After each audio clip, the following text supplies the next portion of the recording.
Good morning, friends, and welcome to a Hasty Podcast. I'm your favorite screensaver, Weston Hasty, and you're listening to a Hasty Podcast, the sort of daily podcast, the sort of daily morning podcast where I talk about video games, Netflix shows, news that interests me, things of that nature. It's kind of like a personal journal podcast situation where we just kind of hang out and chat about what I've been up to.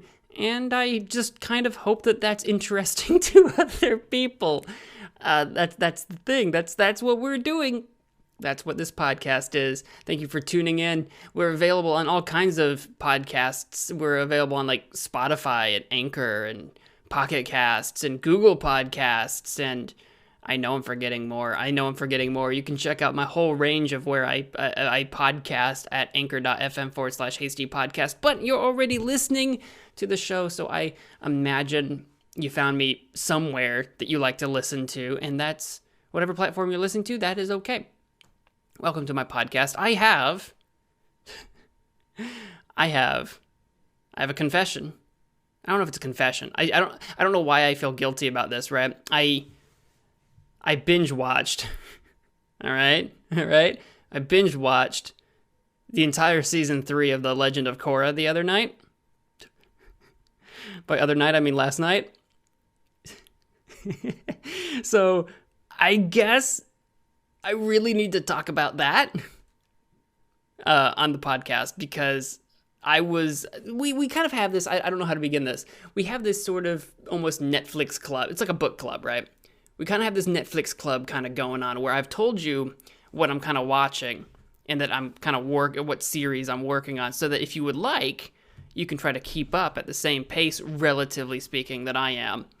And we can kind of talk about it together, kind of experience it together. So here's the thing. Binge watched the whole entire season 3 of The Legend of Korra without any warning. So we will be talking about that a little bit later. I'm going to try to talk about that later in the podcast.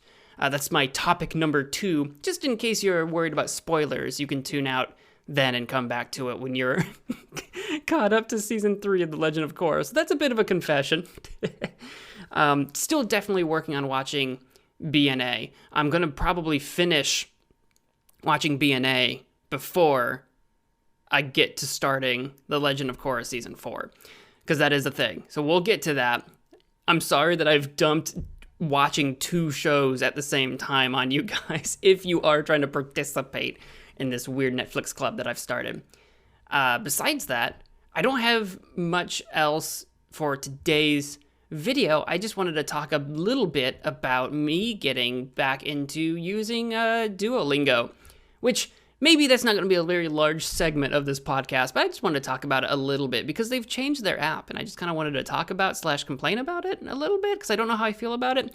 So anyone that hasn't used Duolingo before, it's an app on your phone. It's also on the browser. You can use it on the web, on the internets. But I think, and I imagine, what's allowed it to become as popular as it is as a language learning app, it's a language learning app, is its accessibility on mobile devices. You can definitely do it online. In fact, historically, I haven't used the web version in a while, but from my memory, the web version was always kind of better if you could routinely get to spending significant chunks of time, like an hour or 2 a day or whatever, learning through Duolingo on the web.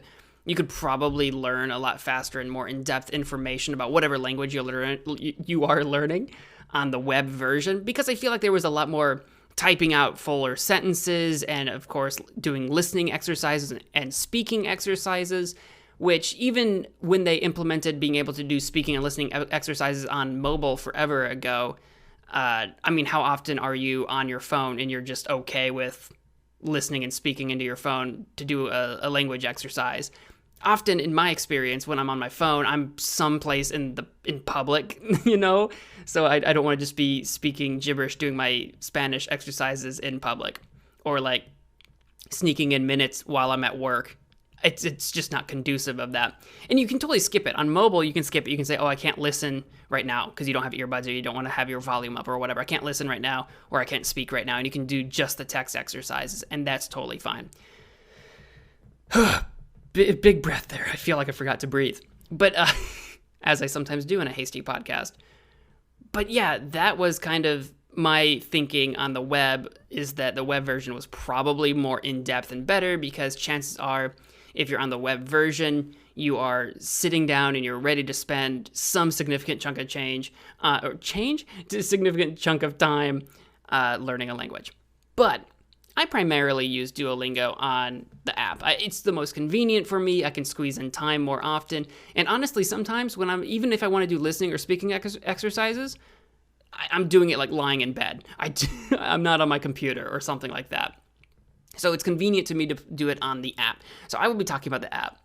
And if you know anything about language learning apps, or if you've spent any time learning languages in general, chances are one of two things have come your way. If you've kind of passively, as a hobby, just kind of like vaguely interested in learning a language, you've probably been recommended Duolingo pretty positively, I think.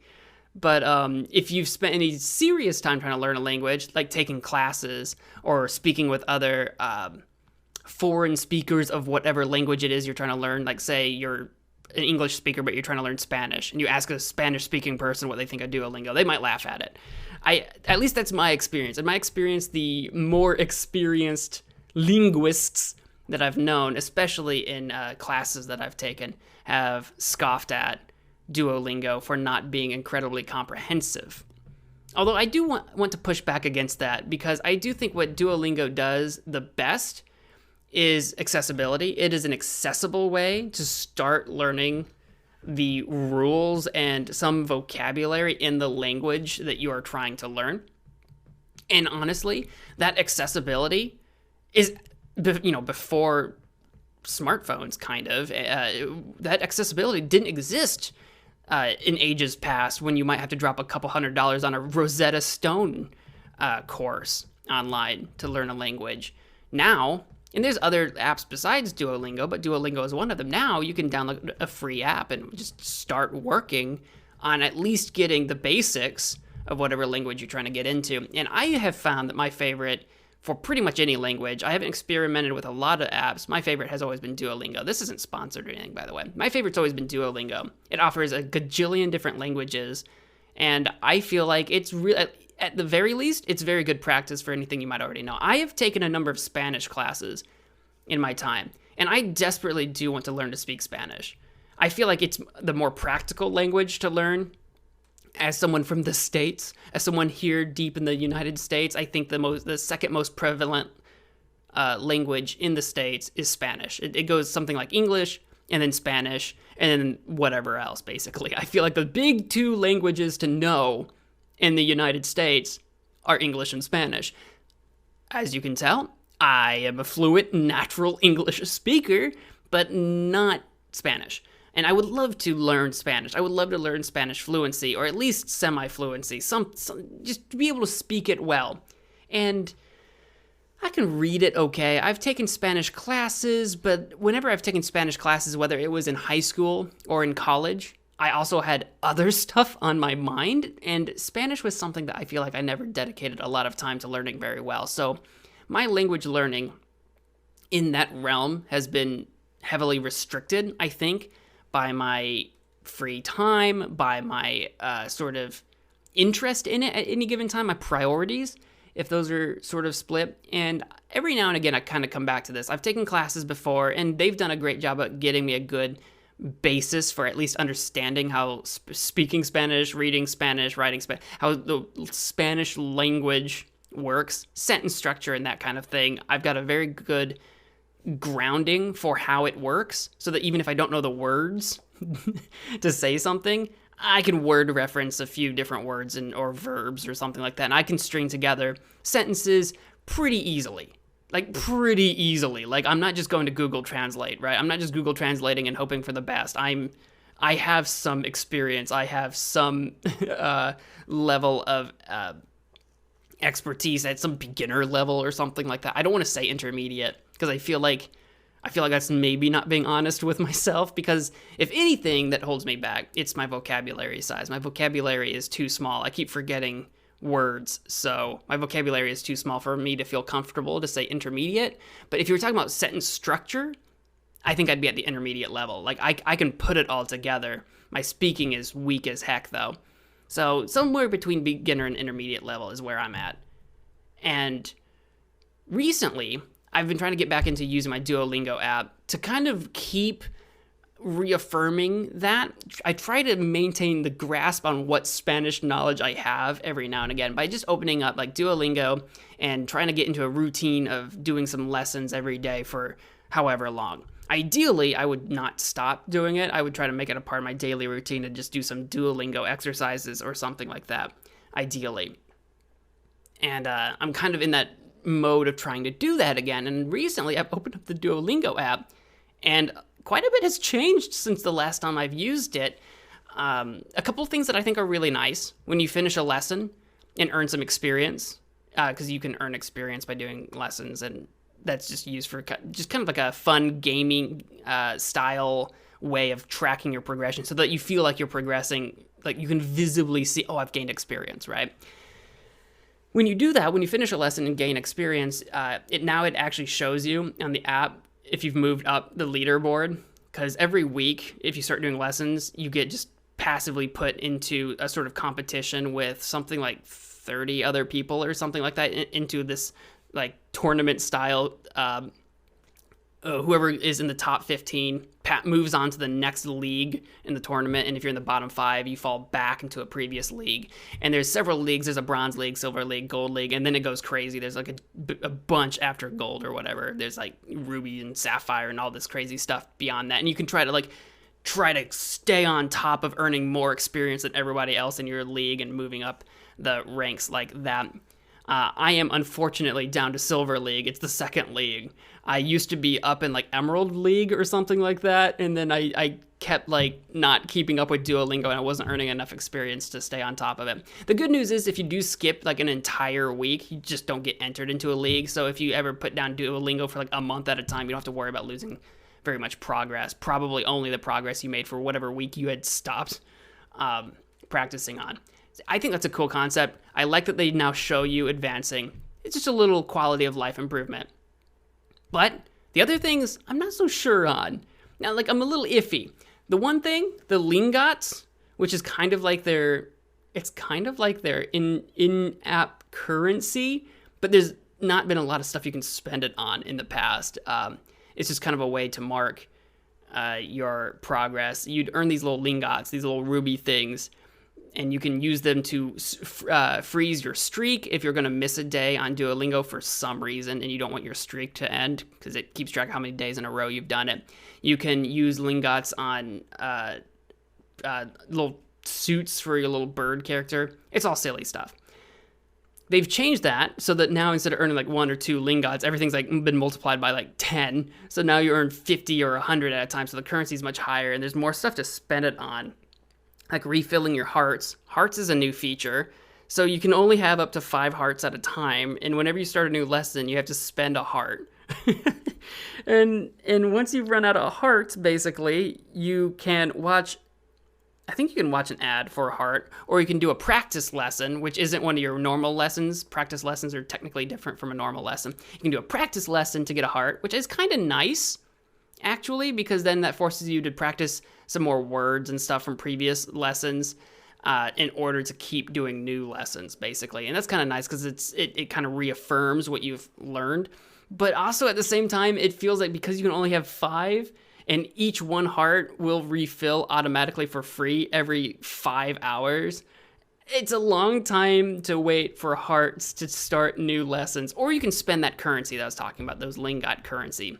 You can spend that to refill as well. It just feels like the app is moving in a direction of slowly, are they going to have a freaking premium currency? I'm going to be able to buy this stuff down the line. Because the app already has a subscription service. You can pay whatever it is per month. It's too much. Whatever it is they're asking for, it's way too much for what the app is. It's like $15 a month or something crazy. I would pay for it if it was a couple bucks a month. Because for no ads and unlimited tries and all this extra stuff, I'd probably pay for it if it was a couple bucks, but it's like 15 or something stupid.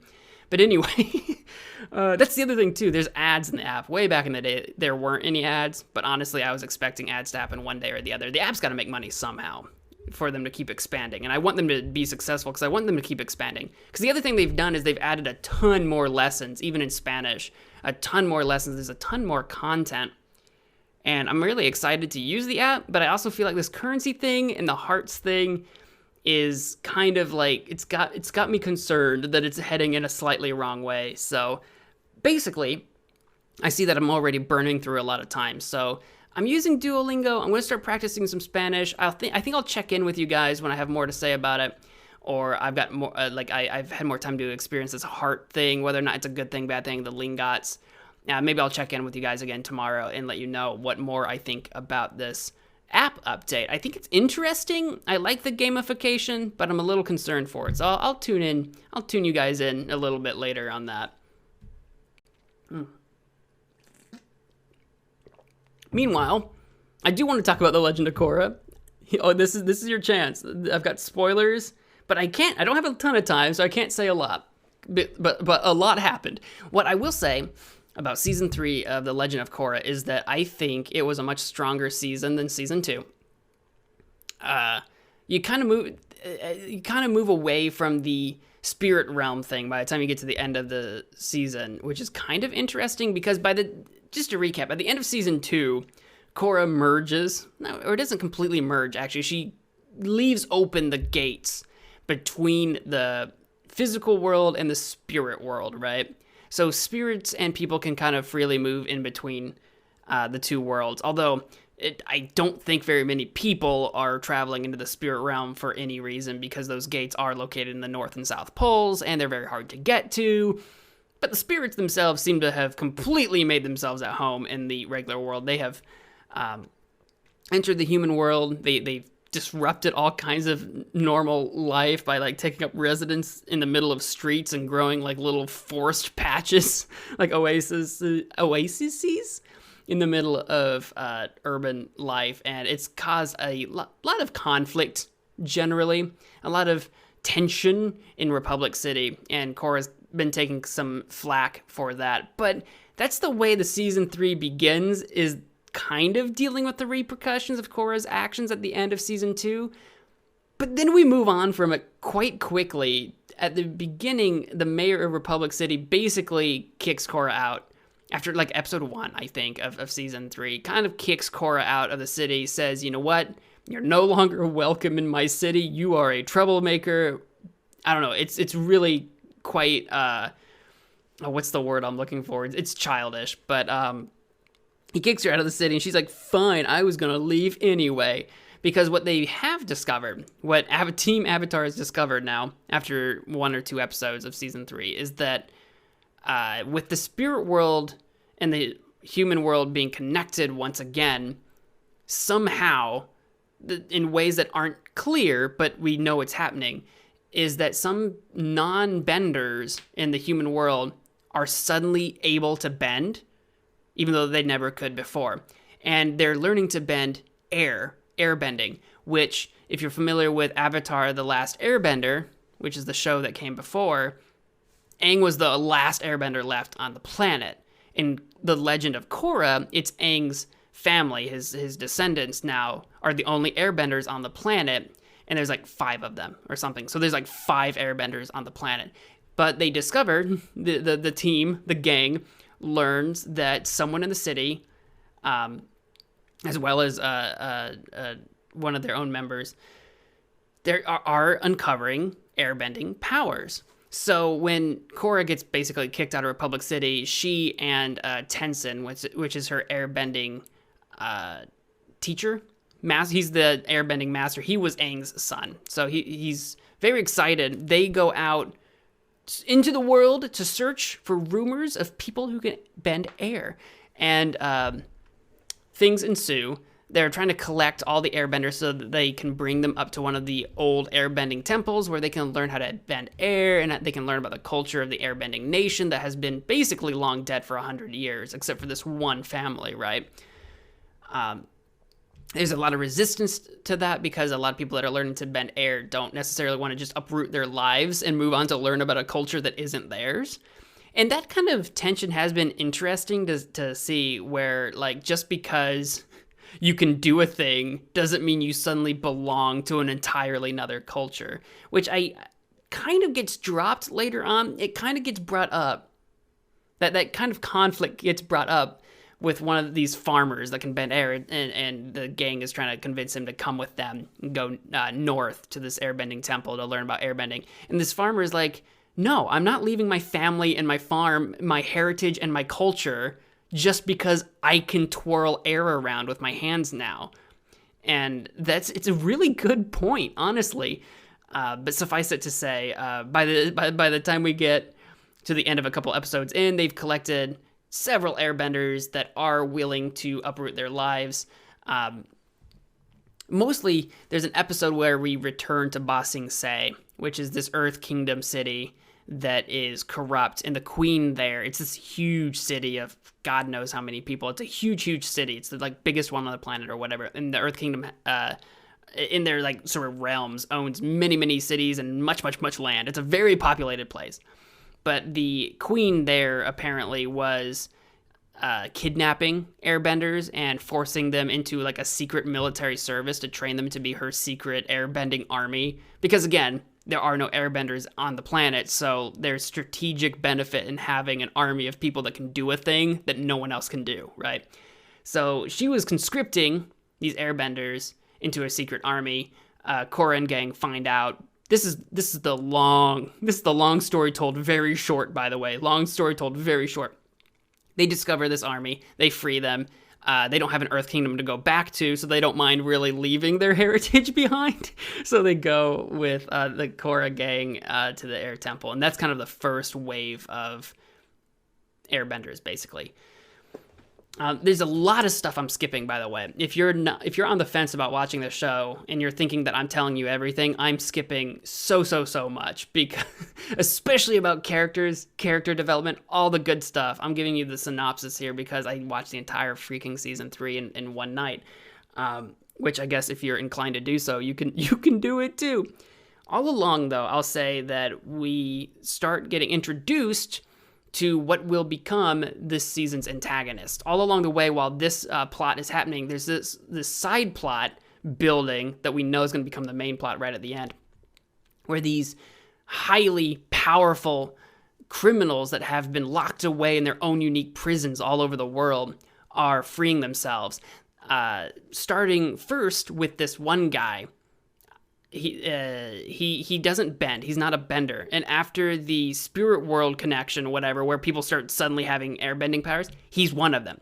So he's this very powerful criminal in his own right, now has airbending powers, and he tricks some guards, and he makes his escape from prison. And he starts making his way to all these other convicts that he used to work with that are in their own prisons, and they're all already their own very specialized, very powerful benders, and he breaks them out in this gang of 4 benders, basically. Now we have this airbender and we have this combustion bender, which apparently is a thing. It's a sect of firebending. We have a lava bender, which is apparently a sect of earth bending. Don't know how I feel about that. I feel like lava bending is kind of mixing earth and fire, which I feel like is kind of cheating a little bit since you're only supposed to be able to do one. And then we do have a water bender. She's pretty dope because she doesn't have any arms, so she uses water as her arms. It's terrifying. But at the beginning, it's just kind of it's not gross isn't the word I'm looking for, but you see her armless in the beginning, and you're like, yikes, what was the story with that, you poor thing? But by the time you get to the end, when she's got like 8 arms coming out of each of her sides, and she's like Spider Woman with all these tendrils of water tentacles, you're like, oh, you're terrifying. Anyway, all these convicts break out, and what you find out watching the show is that they are after the Avatar. In fact, they had tried to kidnap her once before when she was a small girl. She doesn't remember it, conveniently enough, but they're trying to capture her again.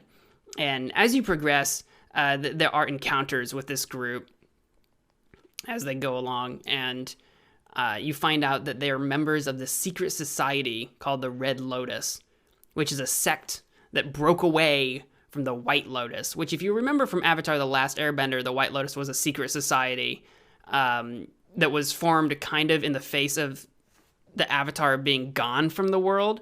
So the White Lotus was this society that was trying to maintain balance in the world secretly from the shadows because there was no Avatar.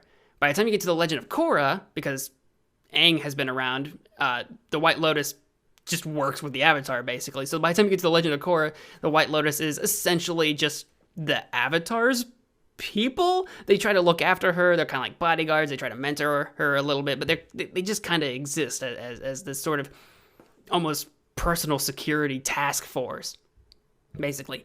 And the Red Lotus is a group that formed off of that didn't agree with that direction being taken as becoming basically servile to that of the Avatar.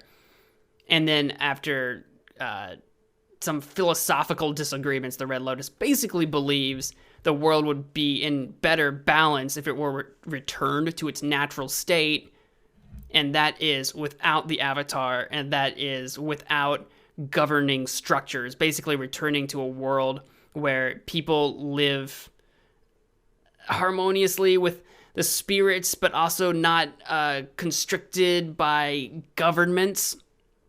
Essentially, it's kind of a combination of what the big bad guy from season 2 wanted out of the world, but now also with the caveat that we should tear down all governments. Like, there should be no kings, queens, mayors, presidents, governors, etc. It's anarchist. It's very much anarchist. I think they even claim to be anarchist at some point themselves. They use that word. It's like, okay, so long as we're all on the same page. But the show does a good job of trying to actually wrap these criminals. They get branded as terrorists by like the good guys and a lot of other people because they are criminals that broke out of prison, so they're like labeled as terrorists. But the show itself actually does a good job of not making them just evil for evil's sake.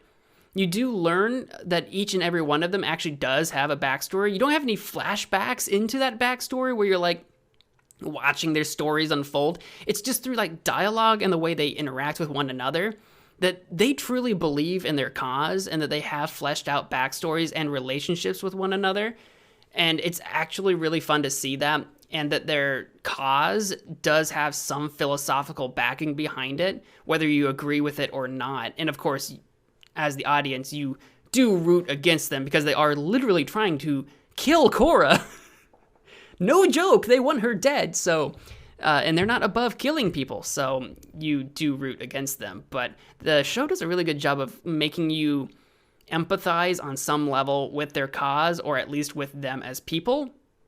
Empathize on some level, if not necessarily agree with them. So I think the show does a really good job of doing that, honestly. And yeah, that's basically their goal, is that they want to kill... Now, they do kidnap Korra, or at least try to, and almost successfully do so, like, a couple of times, and it does get brought up, like, if you were trying to kill Korra, why didn't you do it at this point or that point? And what you find out at the very end, as sort of the season finale, is that they wanted to capture her so that they could try to force her into her avatar state, but in a contained way that they could control her in that state. Because if you kill an avatar while they're in their avatar state, the avatar will never be reborn again. That's just a rule. It was made up back in Avatar: The Last Airbender. It's still a rule now. So apparently, if you can kill an avatar while they're in their avatar state, which is kind of like going Super Saiyan in the world of Avatar, right? If you can do that, there will be no avatar ever again. So that's why they keep kidnapping her, because they want to like drag her to this like secret lair and tie her up and feed her poisons and force her into the avatar state. Because if she gets to the brink of death, she'll have no choice. She'll have no control over herself. She'll go into the avatar state just naturally. It'll be her own body's reaction to trying to survive. It's just the way it is. So that's what they're trying to force her to do, and then they try to kill her. That's sort of the... Like, I'm giving you the broad strokes of what happens here. And by the time you get to the end of Season 3, they've done that. They capture her, and they poison her, and they fight her, and it gets pretty intense. Season 3 is pretty intense, and I really enjoyed it. It really reminded me of the climax to the final season of Avatar: The Last Airbender, where things are pretty serious in terms of how dire the situation is, that your enemy is very powerful, and that, I don't know, it doesn't feel goofy. And I feel like season 1 and 3 in Avatar: Last Airbender really did a good job of making the villains very sinister, even on some level empathizable, and actually kind of scary, right? Kind of scary. For realsies scary, not just like big bad guy scary.